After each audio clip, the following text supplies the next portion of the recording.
Good morning, afternoon, evening, everyone, and welcome back to another week of Pokeforum Match of the Day.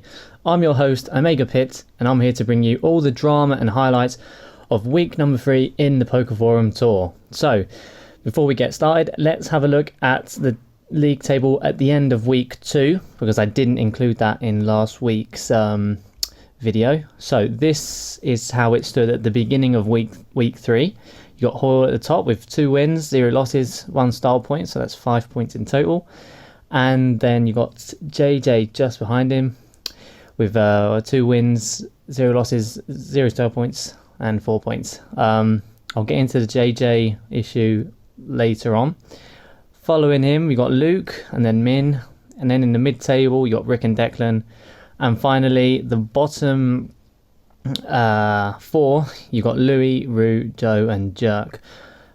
Louis and Rue have at least got 1 style point, whereas Joe and Jerk have absolutely nothing. 0, zilch, nada. Okay, so that's the league table at the beginning of week 3. Before we go into the tabloids, I am going to show you who this week's special guest is, and that is our very own Food King himself. Food King Sean Tiso, whatever. Look at him, beautiful man. What a hunk. Winning VGC, popping pills, banging Colette and Marty, Sean the Gamer. Yeah, mate. It's one of the largest personalities in the Pokemon community. Sean is here to give you a pulverizing pancake of a battle. He won't be taking this battle lightly either, so bring your big guns. Find Food King by messaging deal on Discord between July 28th and July 31st. Playing this battle will reward you with 1 Hawkane. Okay, so there you go. That is the special guest of the week. Alright. Now then, let's get into the juicy drama and gossip of this week. Let's see what the tabloids have to say. Well, remember that JJ had 2 wins counted on the league table. Well, that is because of what happened with Louis shortly after the weekend had passed. And this is covered by the Discord Times. And as you can see here, Louis looking like a famous Mexican drug cartel leader being arrested. And, well, the Discord Times, they had to say, after what most people thought was a no-show by JJ, it turned out to be a nefarious plot by Louis to overthrow current Pokeforum Tour champ. An investigation led by the PPC found out that Louis had used his Mexican mafia to incapacitate JJ, thereby earning the points himself without even having to battle. The PPC were able to find JJ after locals from the town of Barnsley could hear someone shouting "Biscuit!" from a local abandoned warehouse. Upon entering the warehouse, they found JJ with a zoo in hand and playing Mario Kart, shouting "Fucking Japs, I'll show you how it's done with standard kart, standard wheel and standard glider." Later on, once the PPC were able to talk with JJ, they found out that Louis' men had told him that it was esports day and he had to make sure to be online with the lads, otherwise he'll miss it. The PPC then decided to go to Louis' hotel and inform him that he will be disqualified from the Pokeforum Tour for his misdeeds, but not before the actual police stopped him in the Irish Sea with 100 kilos of Mexican black tar heroin. Unfortunately for Louis, he won't be having another battle anytime soon, but skeptics believe that won't make any difference seeing as his young protege Puis Gonzalez has been subbed in for him. So there you go, the news covered by the Discord Times. Louis found with a substantial amount of illegal narcotics on him whilst trying to escape via the Irish Sea. He was then arrested off the ports of, Belfast, and taken into custody, where he will remain until the day of the trial. Okay, but like they said, his young protege Puis has taken his place. So whether or not that will impact the league substantially is yet to be seen. Now let's move on to the next topic, This is covered by the Dilly Daily with a very depressing picture of Joe here, and it's titled Washed Up. It looks like Joe's Reign teams are all washed up after suffering another heavy defeat to Luke last game week. Overheard in Pokeforum Discord after the match, "He got me," Joe said of Luke data mining him and thrashing him 6-0. "That fucking vegan prick got me." Joe added, "He's so good," repeating it 4 times. Joe then said he wanted to add Luke to the list of boys he definitely doesn't stop at the door for, thinking they can make it work. Later that day, Joe was seen drowning his sorrows with a pint of cider and one of his old YouTube videos on repeat where he actually beat someone. Pundits are now betting on Joe not even winning a single point this season after the disastrous start, and claiming that the mental impact it has had on him has broken his spirits. Next week he faces Rick, who is quite the talented battler. If Joe doesn't pull his finger out soon, it looks like it will all end in salty tears for the ex-YouTube superstar. So yeah, the Dilly Daily continuing their stories on Joe and his incapacity, or basically he's shit and he can't win a single game. So yeah, nothing much really to add there. It's just a very depressing picture of what was at least an above average, I'm not going to say good, but above average battler back in the day, who's now a shadow of his former self. It's to be seen what he'll be able to do in the league, but at the moment he's going to need something very, very special to end the league on a positive note. Okay, and finally, I've got something extra special for you today. I've kept this one quiet just until now, but let me tell you, I've got in touch with the editor-in-chief of Exo Ball Life himself, Minhal Datu, and I asked him whether he would like to write a short piece for Match of the Day, and he gladly agreed. Well, he gladly did. So let's have a look and see what he's written for us. So the title is Stonks, Stinks and Thinks. Hello and welcome to the official Pokeforum Stonk Market. 3 weeks into the tour and we've learned some important lessons, most of which to do with the stonks in the tour. So in the interests of helping you generate some more haul coins for your haul, follow our lowdown of the following stonks you should keep stonking by. The ones that are stinking, sell. And stonk which we think you should keep an eye on going forward. So stonks, so buy. Big AP and the Shed. Week 2's guest battler, the big man himself, Azap, took to Pokemon like Joe to bad decisions. Trained by 2-time Pokeforum Tour champion JJ himself, Azap came out swinging with the assistance of the Shed, aka his signature Melmetal. Azap and the Shed slapped some serious meat in week 2, defeating all but 2 battlers. 2. Talonflame, Alola, Marowak, 2 Fire-type Pokemon that have fallen by the wayside in previous generations, have certainly found a way to send their stonk flying through the roof. Mr. Charisma, aka Min, won both his Week 1 and Week 2 matches with Talonflame sweeps, and Hall came back from a 1-4 deficit to beat Keeley 1-0 in Week 2. These stonks are on fire. 3. JJ, Pokeforum's 2-time champion JJ Copley came out of retirement in Week 1 to absolutely slap Joe 6-0. In Week 2, he crushed Louis like he was a wet room wall. So hard, in fact, that Louis quit the tour out of shame. JJ's stonk is certainly looking as high as JJ usually is. 4. Action Replay UK Limited. The efficacy of data mining and using an action replay has been shown completely in Weeks 1 and 2 of the tour by Luke, and we expect their stonk to go surging. Luke currently sits 2-0 after Week 2, and he data mines Joe's Week 2 team completely and found Electrode and Alola Muck were the best cheat codes to use against Joe, 6-0ing him without a sweat. And 5, the Pokeforum creative sector. One of the biggest stonk rises of the week comes from something completely unrelated to the game of Pokemon. Between Ruse singing, Deal's website and art, Declan's art and Joe's Tarantino-esque Match of the Day production value, the Pokeforum creative scene is absolutely booming, and you'd be a simp to not invest right now. Okay, stinks. Number 1, raid teams. Raid teams look to be the hottest trend in Week 1 of the tour, with many competitors attempting to copy the vast success Joe has seen using them in tours of the past, but the rain was merely a drizzle, and for shizzle this drizzle ended up in the trash shizzle. Those rain teams all got completely destroyed in week 1, and the stonk has been stinking ever since. Smogan 2, Smogan tutoring system. Coming into the tour, competitor Keeley, aka Jerky, was seen as a top favourite given his pedigree. He was trained on Pokemon World, but more importantly was a graduate of the prestigious Smogan tutoring system many years ago. However, his tutor clearly failed to teach him the fundamentals, as Jerky was left heavy slamming a Zapdos in his match, with Hoyle thinking it would kill it, when in fact it resists. Then ended up getting swept from 4-1 down by an Alola Marowak. The Smogon school clearly isn't what it used to be, and now sits next to Anglia Ruskin University on the Guardian University League tables. 3.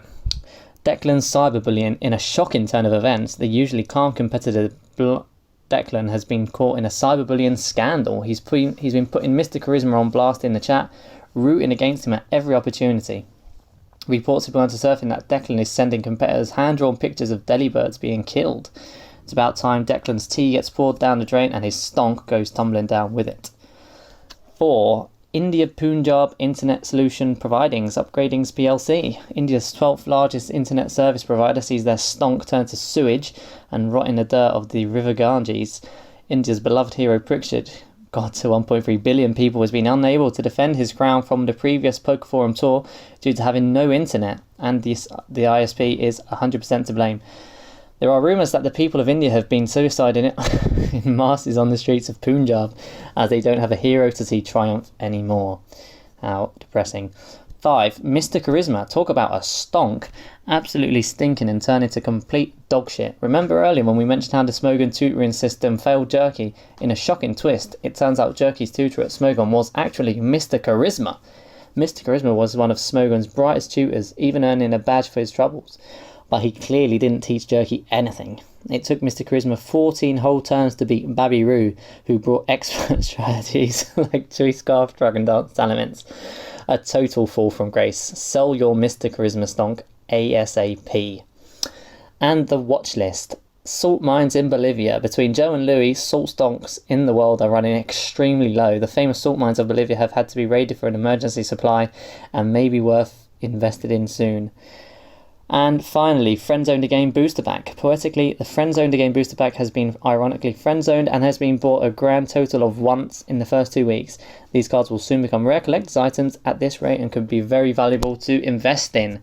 So there you have it. That is the article by the Mr. Charisma himself, Editor-in-Chief of Exo Ball Life. And a big thank you to him for writing this up for us here at Match of the Day. We are very grateful. And yeah, so yeah, his opinion on the current league. So there you have it. We've gone over the tabloids of this week. Let's get into the fixtures and the running order of today's video and jump into those teams and the highlights. Okay, so let's get into these fixtures then, shall we? So first of all, we've got Louis versus Rue. Then we have Min versus Luke, JJ versus Hoyle, Joe versus Rick, and then Jerky versus Declan. So those are the fixtures. Very interesting lineups, matches here this week. We've got Louis and Rue both without a win. Min and Luke both unbeaten. JJ and Hoyle also both unbeaten. And then finally Joe, who has yet to win a game, versus Rick, who's half and half, and then Jerky, who has also yet to win a game, and Declan, who's half and half. So yeah, interesting matches we got this week. So that's the fixture list, but that's not the running order. The running order is almost the same. There's just a slight difference. So Louis and Rue is the first match. Min versus Luke, Jerky versus Declan, JJ versus Hall, and Joe versus Rick. So really the only difference is JJ and Hoyle is penultimate instead of last, like with the fixture list. Joe versus Rick will be the last match shown today, and that's because Joe is always last. Nice guys always come last. So yeah, there you have it. That is the running order, and let's get right in there and start with the lineups and highlights. Okay then, so we have Louis versus Rue. Both players who have yet to register a win in the league so far.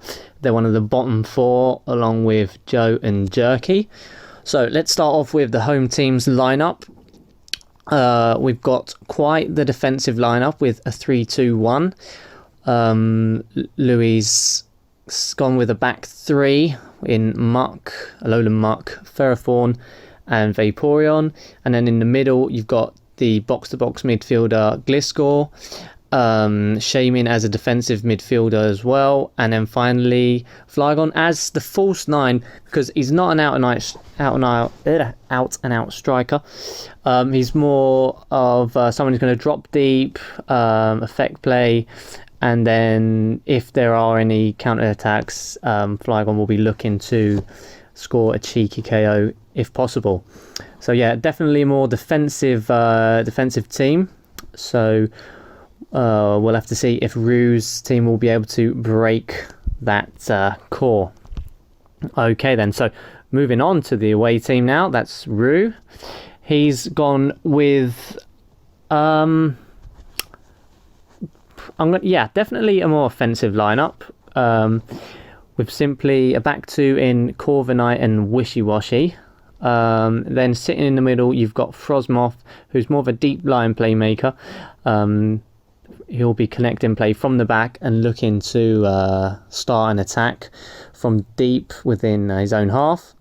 Then on the wings, you've got Ninjask, who we all know is extremely fast. And then on the left wing, you've got Zoroark, who using his sneaky disguise will possibly be able to get a cheeky KO. And finally, as the out-and-out striker, you've got Cinderace. He is the Harry Kane of Pokemon. With his, what's that ability called again?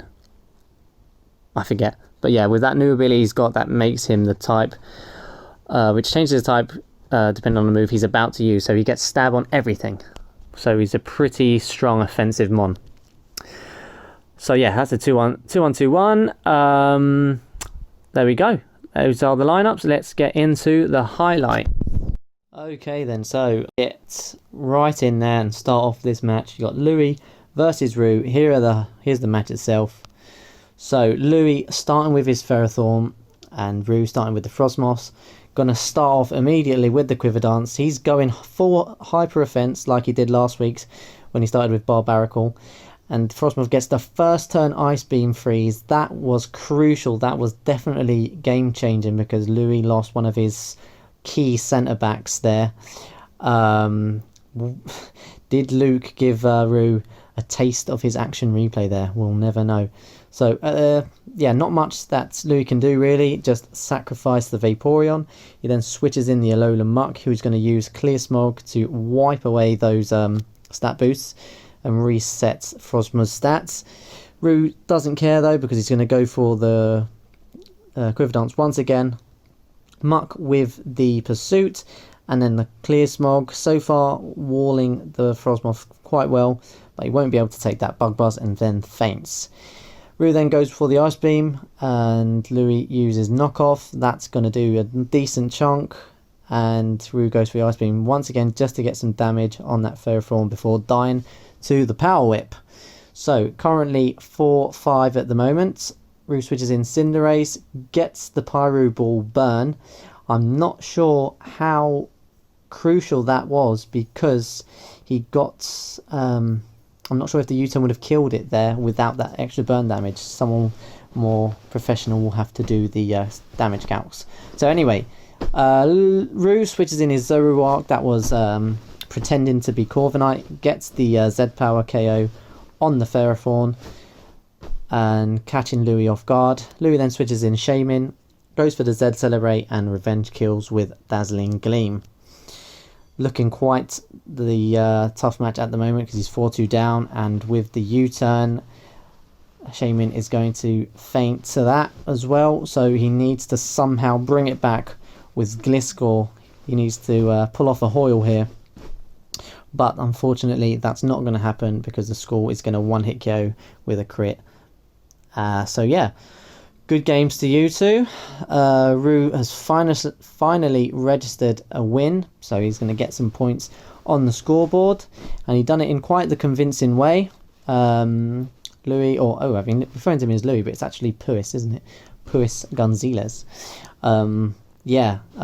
Following his leader's footsteps and continuing that trend in losses. So, that was the highlights. Let's move on to the next match. Okay, so we have Min versus Declan. So, no, Min versus Luke. I don't know why I said Declan. Min versus Luke. So let's start off with Min's team. Once again, going for the extremely offensive 0-2-3-1. Mimikyu and Araquanid, the defensive midfielders. Mimikyu will be tasked with the purely defensive role, whereas Araquanid will be more of a support, connecting the midfield with the attacking midfielders. Then you've got Horlucha sitting behind Superior as the attacking midfielder. Bisharp and Obscune on the flanks, with Superior up top as the big target man who will be looking to be switched in, abuse his contrary ability and get a late game sweep in, or even an early game sweep. Okay, so that's Min's lineup. Let's move on to Luke's. Luke going for a very balanced 1-2-1-2 this week. He's got Jellicent as the sole centre-back, but then the two defensive partners in midfield are Heatran and Alolan Persian. Heatran being the more box-to-box midfielder, linking defence and attack. Alolan Persian as a more supporting role. Then we have the attacking midfielder Terrakion, who will be looking to abuse his strength and get some KOs in. With finally with Rillaboom and Lurantis up top as two big target men, very reminiscent to Jerky's long ball football. Rillaboom with that Swords Dance set, which will be looking to use Grassy Glide and its Grassy Terrain ability, and Lurantis with the Contrary ability, which will allow it to spam moves that would usually drop your attack, but with Contrary it will boost it. Okay, so those are the lineups. Let's get into the highlights. Okay, you've seen the teams. Let's get into the highlights. Two unbeaten battlers so far, both with slightly different lineups to what we're used to.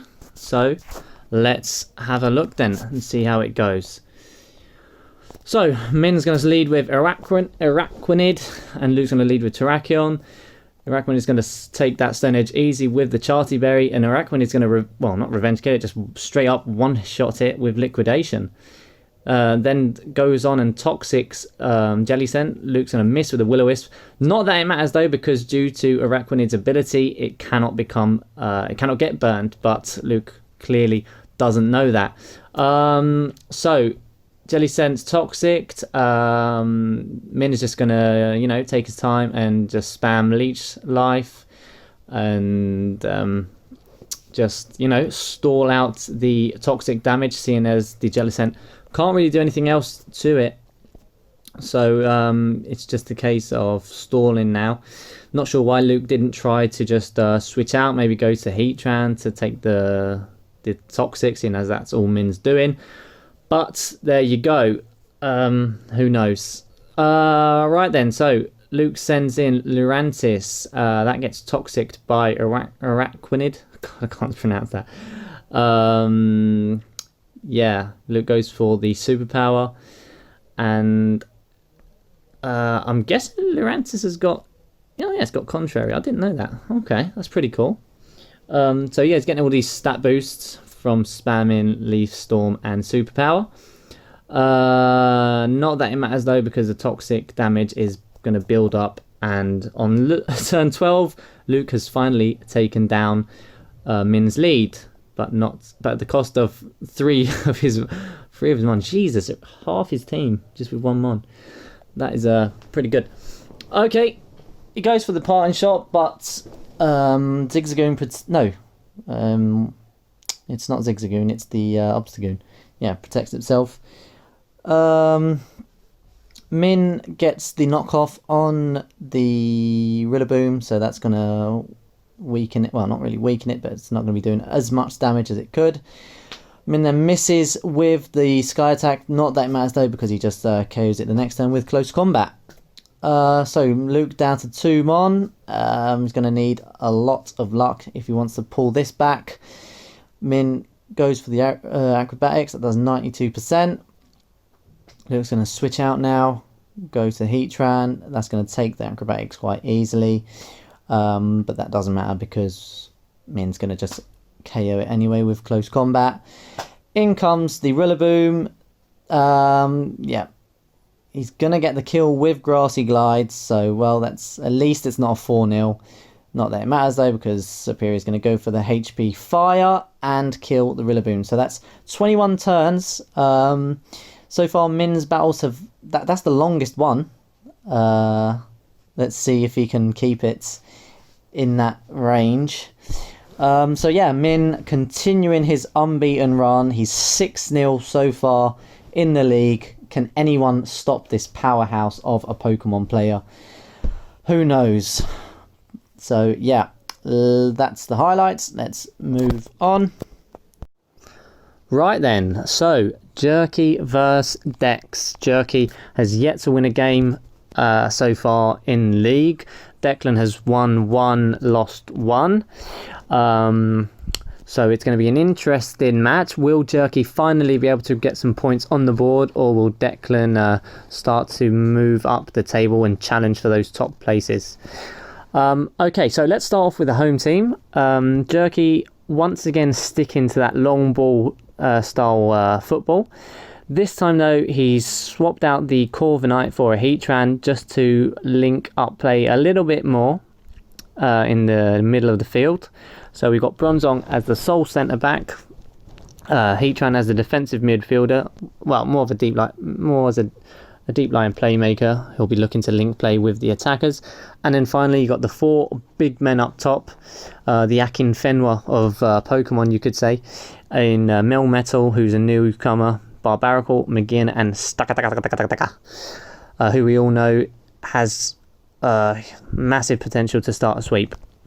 And there you have it, really. That's Jerk's traditional long ball football. Hoof it up, get on those big strikers and see if they can get a sweep going.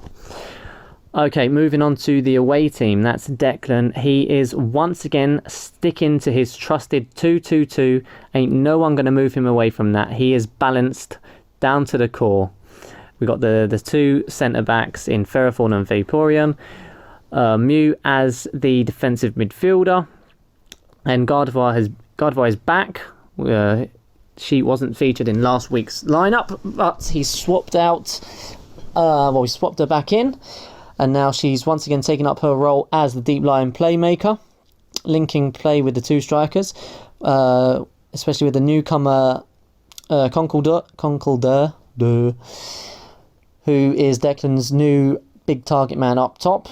Replacing Virizion. Conkeldurr will be looking to use its amazing strength to smash the opposing defenders and hopefully get some KOs. And alongside him, the ever faithful Ditto, the Poacher, looking to steal any stat boosts or switch in and take advantage of the opponent's own Pokemon. Okay then, so those are the lineups. Let's get into the highlights. So you've seen the teams and the lineups. Let's get started with those highlights. So Deck's going to start with Conkeldurr and Jerk's going to lead with his Bronzong. Set up Stealth Rocks whilst Conkeldurr does a massive 68% damage with knockoff, and that's before the stat boost from the Guts boost. So just take that in for a minute. Dex then switches in.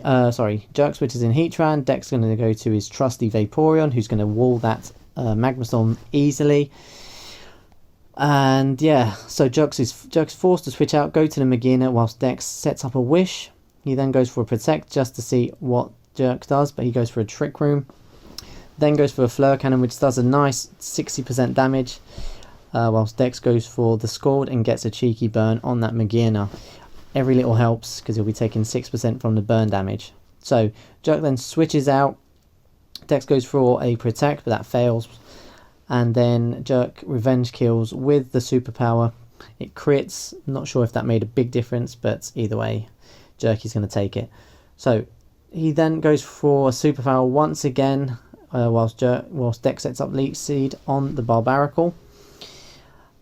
Trick Room ends and Jerk switches out to Magina whilst Dex sets up Rocks. So he's going to have to deal with taking Stealth Rock damage now every time he switches out.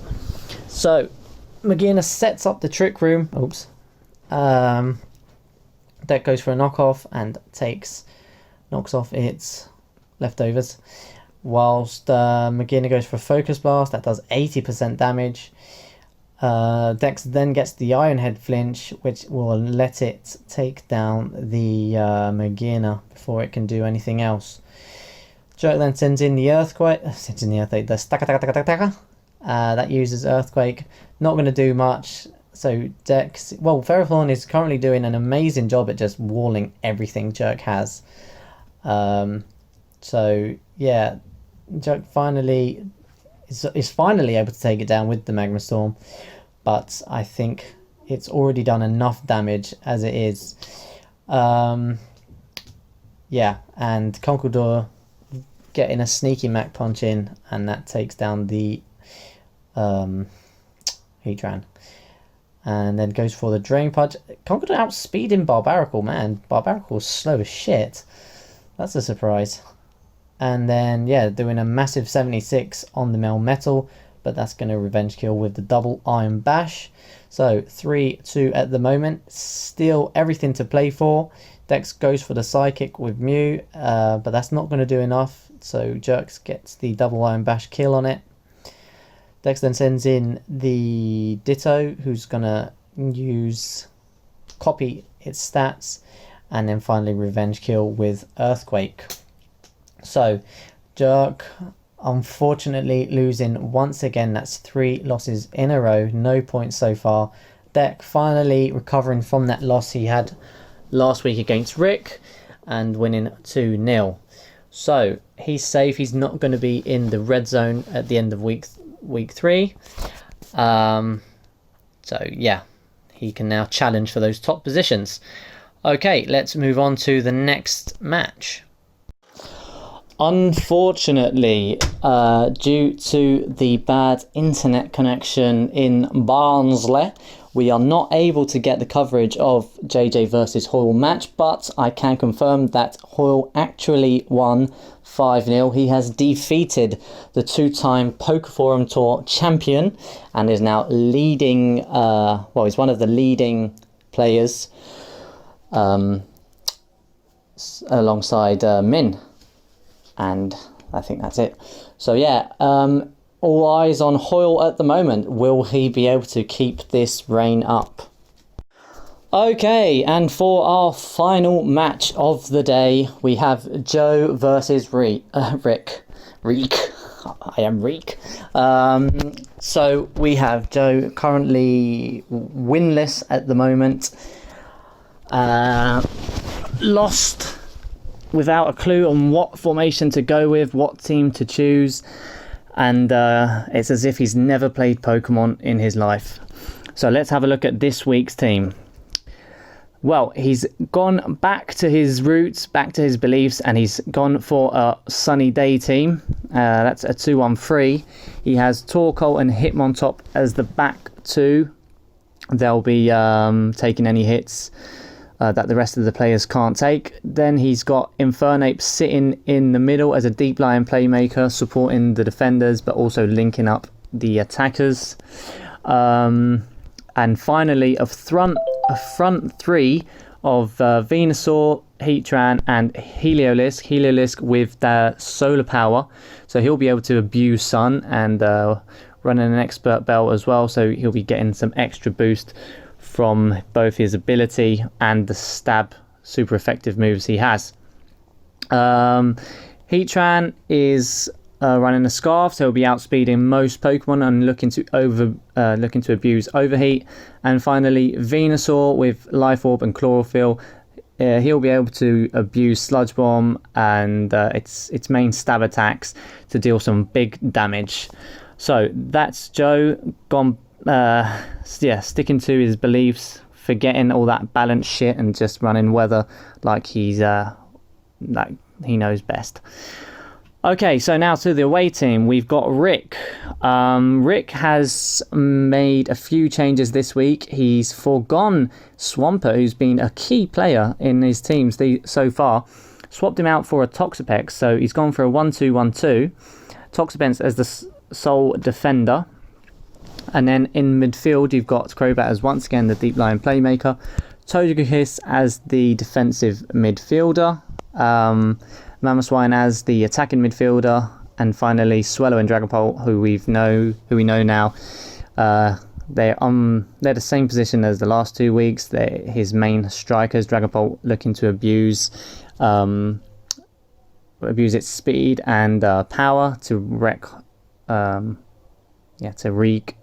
havoc on other team, on the opposing team. Swellow with its massive attack boost thanks to Guts and Flame Orb. So those two do massive dents, or put massive dents into other teams. And yeah, Mamoswine sitting behind them as the attacking midfielder. Okay, so that is Rick's lineup. You've seen both teams now. Let's get into the highlights. Okay then, so you've seen the lineups. Let's get into the match itself. You've got Rick facing us and Joe at the back. Rick with, both of them running quite the offensive lineup. So let's have a look and see what happens. So Joe is going to lead with Infernape. Rick's going to lead with Dragapult. Rick's going to start off on the offensive, go for the Shadow Ball. Joe is going to set up Stealth Rock. He then switches out Heatran, who takes a whopping 55% from that Shadow Ball. So he then switches out to the Heliolisk to scout whether it's Scarfed or Spect. He then switches back out to his lead, and the Mamoswine goes for the Ice Shard. That's going to kill it.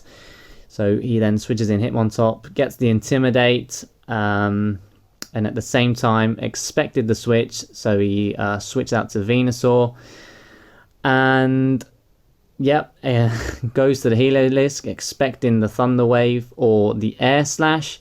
Aura Sphere is going to do 74%. And the solar power is going to take off, deal some damage. And Rick played himself there. Joe going for the Thunderbolts, keeping it simple, and taking out the Toxapex. So that's a massive, a massive blow to Rick, because that's one of his key walls. Joe goes for the Toxic, but Rick sends in Crobat, so that's going to take it easily. Joe then sends in the Heatran, who's going to take the Super Fang rather easily. Goes for the Overheat, which does a nice 46%, and in comes Dragapult. So he's got no other option than to switch in Torkoal, seeing as it's going to take a lot of damage either way. So here, this is a key point. Let me actually pause this. Let me pause it. Joe... So he knew the Thunderbolt was coming. He contemplated the chance of paralysis, but he went for the switch anyway. Not believing his luck would be that bad and that he would get paralyzed. But as you can see, he did get paralyzed, and that was a massive, massive blow to his offensive team, because obviously Venusaur with Chlorophyll, that's just completely nullified now after that Thunder Wave. So have a look at the chat now and see what happens. You have got to be kidding me. Completely just gone off his rocks there. Very disappointed. And not only that, he went for the Sludge Bomb here, but was paralyzed. Not that it matters though, because he still outsped the Togekiss and got the Sludge Bomb kill. Surprisingly, neither of them expected the Venusaur to outspeed there. So Joe stays in, goes for the Sludge Bomb. There's nothing else he can do really. Yeah, sacrifices Venusaur, seeing as it's pretty much useless at this point. Sends in Heatran, goes for the Overheat. That's going to kill it. So far, Heatran, definitely the man of the match so far. Goes for the Overheat once again. And yeah, Joe asking for the skill points due to his tactics. In comes Heatran. So Joe's going to switch out now. Goes to Torkoal, sets up that Sun once again. What the fuck? Yeah, sorry. Yeah, Torkoal dies. Not that it matters. Well, Overheat misses. Imagine if he'd gone for Earthquake there. Just imagine that. That would have been massive. But yeah, in comes the Crobat, last Pokemon. So is 3-1 up at the moment. Is he going to throw it away? Is he going to blow it? In comes the Heatran, goes for the Overheat. That's going to one-hit KO the Crobat. So Joe, finally, staying true to his beliefs, using a weather team, got his first win of the season. Rick asking for a style point for restoring Joe's faith in himself. Is this the moment Joe's starts to take off? Is he going to start believing himself and bagging some wins now? So there you have it. Joe wins 2-0. GG's. That is it for this week's Match of the Day, Week 3. I hope you've all enjoyed the highlights, tabloids and drama of this week. Next week there are no scheduled fixtures because it's the mid-season break. So there will be no league Match of the Day. But it's yet to be seen whether there will be a possible different kind of Match of the Day. We'll see. We'll see what lies in store. So, with that said, I'm going to say goodbye. This is Match of the Day. I'm Omega Pit. I hope you've enjoyed this week's video, and I will see you all next week. And I'll leave you all with another amazing rendition of Trick or Treat by Rue with the results of this week's matches. Goodbye.